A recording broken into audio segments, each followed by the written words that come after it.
On June 1st, I was arrested for nonviolently protesting the annual Jerusalem Day Parade. I had originally traveled to Israel as part of a interfaith peace group and tour group as well. Earlier that day, on my arrest, I visited Hebron, which is the largest Palestinian city in the West Bank, which is a city that is completely segregated. It's arguably the ground zero of Israeli military occupation.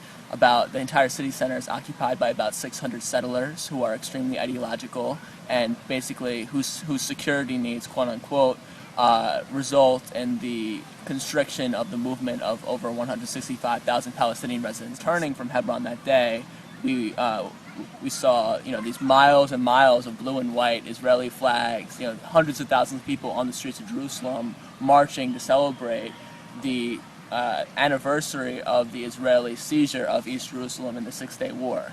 And I mean, it's an annual parade. However, this year there was something different in that the municipality approved a different parade route that went directly through the Arab neighborhood of Sheikh Jarrah.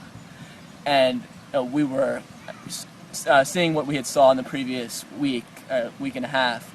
We were very disturbed by this, particularly with the very virulent racism of many of the marchers who were settlers, chanting "Death to Arabs" and "Muhammad is dead." We decided in the aftermath of Netanyahu's speech at Congress and to take a stand, and as Americans and human beings first and foremost, and myself as a Jew, and hold up peace signs on the other side of the street on the sidewalk and walk up and down the sidewalk. And gradually we were joined by Palestinian Arabs, residents of East Jerusalem. We didn't originally intend for it to be a demonstration, but it became a nonviolent demonstration.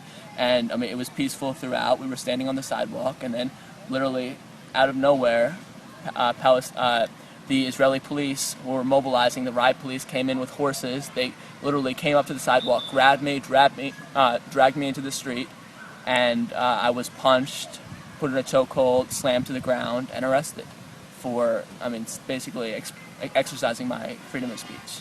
What did they say to you when they arrested you?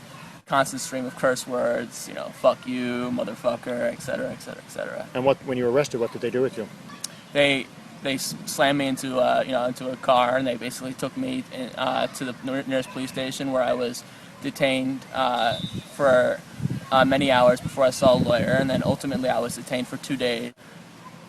I was never formally charged with any crime whatsoever. In fact, both of my trials, the topic was entirely whether or not I should be placed under house arrest. The Israeli judicial system is very esoteric in the sense that you can be held without being charged with any crime, for example. However, my detention was, far easier than anything a Palestinian would go through. For example, Palestinian prisoners go through something called administrative detention under military tribunals, in which they'll spend anywhere between 4 and 18 months in prison awaiting trial without being charged.